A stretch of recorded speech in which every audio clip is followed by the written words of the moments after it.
बाकी सब technique same है, बस निकालने का मेथड अलग है। इसमें एक ये माइक्रो मोटर होती है, इसकी टिप पे हम पंच लगा लेते हैं, जो कि एक एक ग्राफ्ट को हम देख के निकालते हैं।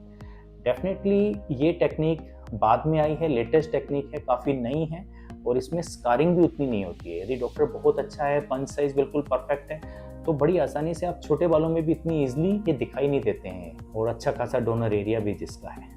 दूसरा, अब इसके बेनिफिट और साइड इफेक्ट पे हम बात कर लेते हैं। सबसे पहले इसके गुण्स, एक तो ये थोड़ी स्लो टेक्निक है, इसमें बहुत ज़्यादा लोग भी चाहिए और टाइम भी चाहिए। एक दिन में मैक्सिमम 3500 के आसपास क्राफ्ट इसमें हो सकते हैं, लेकिन कई लोग मेगा सेशन कर देते थे, लेकिन वो इतना ईजी नहीं रहता है। दूसरा, टाइम इसमें समय ज़्यादा लगता है FUT के मुकाबले। कुछ लोगों में जहाँ पे डोनर एरिया काफ़ी छोटा है या ग्राफ्ट की शेप डिफरेंट है कि निकालना उन्हें आसान नहीं है, तो उस केस में FUE के बाद पॉसिबल नहीं होता। तो ये सब चीज़ें इसके नुकसान है, लेकिन इसके फ़ायदे अब क्या हैं? एक तो हम सबसे अच्छे ग्राफ्ट देखते हैं। FUT में एक नुकसान और था ना कि हम जो भी उस एरिया में ग्राफ्ट होते हैं हमें सारे के सारे यूज़ करने पड़ते हैं, लेकिन FUE में हमारे पास चॉइस है, जिसको हम चेरी पिकिंग बोलते हैं। जो अच्छे अच्छे ग्राफ्ट हैं हम उन्हीं को उठाते हैं और फिर लगा सकते हैं। इससे रिजल्ट्स कहीं ज़्यादा बेटर रहते हैं FUE में। दूसरा, स्कारिंग का एक फ़ायदा है, पेन इसमें कम होता है, सूचरिंग की इसमें ज़रूरत नहीं होती, हीलिंग जल्दी हो जाती है, तो जल्दी आप सब काम स्टार्ट कर सकते हैं। ये सब इसके बेनिफिट हैं। दूसरा, अब टेक्निक्स के दोनों के और एडवांस इनमें क्या किया जा सकता है। FUT के कुछ वेरिएंट हैं। FUT में आप लॉन्ग हेयर भी यूज़ कर सकते हैं। जब थोड़े बड़े एरिया में ग्राफ्ट करें तो उसको लॉन्ग हेयर FUT बोल देते हैं।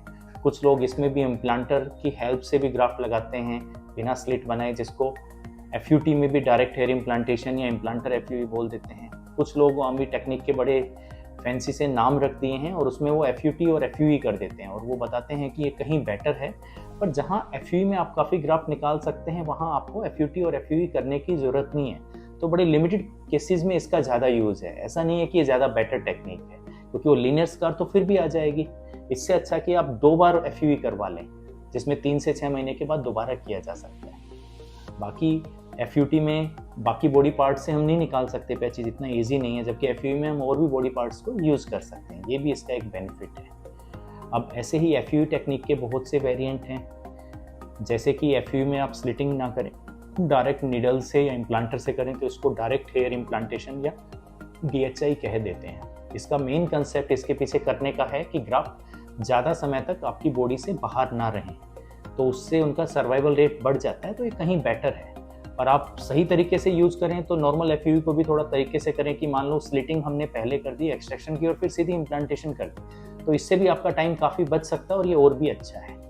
DHI के मुकाबले स्लिट करने का एक फ़ायदा क्या है कि ग्राफ्ट को डायरेक्ट रेजिस्टेंस फेस नहीं करनी पड़ती। मान लो ऊजिंग हो जाए, मतलब कई बार प्रेशर रहता है ब्लड का, तो वो बाहर नहीं आता, पॉप आउट नहीं होता है और अपनी जगह अच्छे से सेटल हो जाता है। और डिजाइनिंग की वजह से ऑलरेडी वो इतना अच्छे से प्लेस कर सकते हैं आप कि बाद में आपको बिल्कुल प्रेशर नहीं होता। साथ ही साथ आप स्लिट भी बनाएंगे, वो भी करेंगे, तो उससे कई बार डिज़ाइन या डेंसिटी आपकी अच्छे से नहीं आ पाती है। तो ये सब बेनिफिट थे। और इसकी जो टेक्निक की हम बात कर रहे थे, इसमें भी लॉन्ग हेयर निकाल के हम डायरेक्ट भी लगा सकते हैं, जिसको हम लॉन्ग हेयर FUE कहते हैं।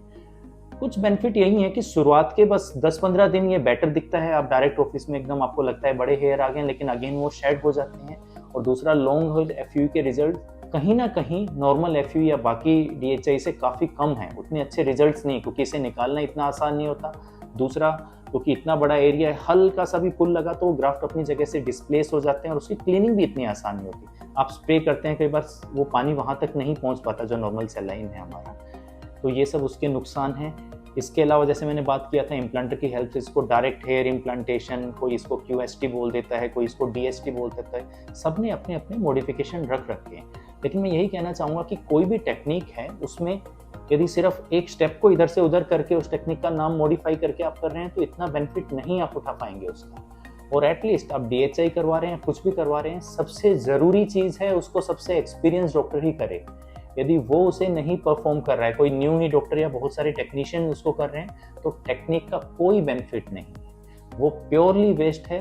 आप जितने भी ग्राफ्ट लगाएंगे अच्छे से नहीं किए तो वो वेस्ट हो जाएंगे।